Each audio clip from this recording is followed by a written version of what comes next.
Yeah, I'm Brittany Lewis with Forbes Breaking News. Joining me now is my Forbes colleague, money and politics reporter, Kyle Khan-Mullins. Kyle, thank you so much for joining me.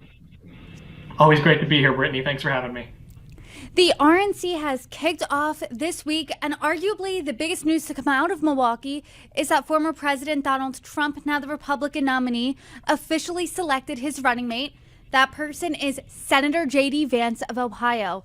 So obviously, in typical Forbes fashion, you estimated his net worth. But before we get there, I want to talk about his very humble beginnings. So bring us back to his childhood. Absolutely. J.D. Vance's background is laid out in his memoir. That's what he became known for first and foremost. The Hillbilly Elegy came out in 2016. We'll talk a little bit more about that. But his background is, like you said, it's a humble beginning. He grew up he's a self-described hillbilly, so hillbilly family in Middletown, Ohio, and also grew up parts of his childhood in Kentucky. Describes himself as growing up in the Rust Belt in Appalachia, and surrounded by people from that area, from that region. And it was a rough childhood. I've read Hillbilly Elegy a couple of times now, actually, and it is just anecdote after anecdote and story after story of, we're talking abuse, we're talking neglect, we're talking dropouts from high school, we're talking alcoholism, all sorts of places. The people around him are just not in necessarily good shape. He was raised by his grandparents. His dad was out of the picture pretty early on. His mom struggled with addiction, was in and out of different marriages, different houses, different rehab centers. We're talking about a very chaotic childhood. By the time he got to high school, he wasn't doing very well academically, and he moved in with his grandmother full time, and that's when things really started to turn around for him. So let's talk about that pivotal turning point, because after high school, he did not go to college right away. He instead joined the Marines. So talk to us a little bit about his service. Right. So after he moved in with his grandmother, things started to really improve for him. His grades improved, and he graduated with some better prospects. And he considered college, but kind of balked at the cost and enlisted in the Marines for 4 years instead. And he really credits the Marines with teaching him how to be an adult.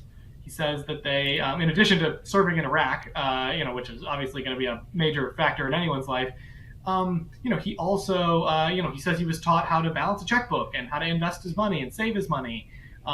He wasn't making a lot of money at the time, but he was able to make enough through a combination of Marines and online poker to pay for his grandmother's health insurance.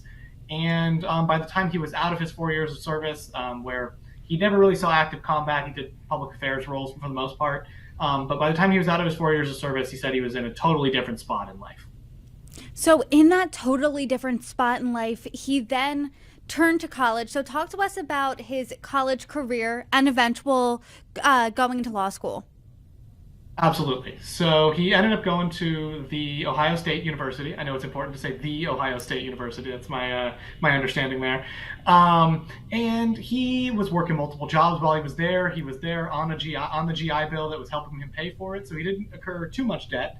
But nonetheless, he didn't like it that much. He liked the fast-paced lifestyle of college, of going to class, doing all your assignments, staying up late to do stuff, hang out with people, all that. He liked all that. But he didn't vibe with the culture very well, and said that there were people, especially students, who were skeptical of the Iraq War, skeptical of his service, or disrespectful of it entirely.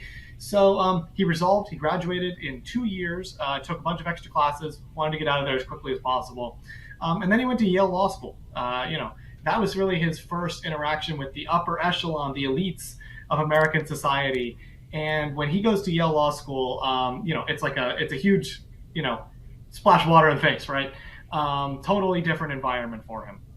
And so it ended up working out for him, though. He, in addition to getting his law degree and setting himself up for a solid career in law and business, he also met his wife there, Usha. The two of them, met. She was his. He calls her his spirit guide at Yale, because she had also gotten her undergrad degree there. And then the two of them ended up clerking in Kentucky shortly afterwards, clerking for a federal judge there after law school. They got married, and then they ended up moving to D.C., where Usha actually clerked for then Judge Brett Kavanaugh, and J.D. started his legal career at a corporate firm.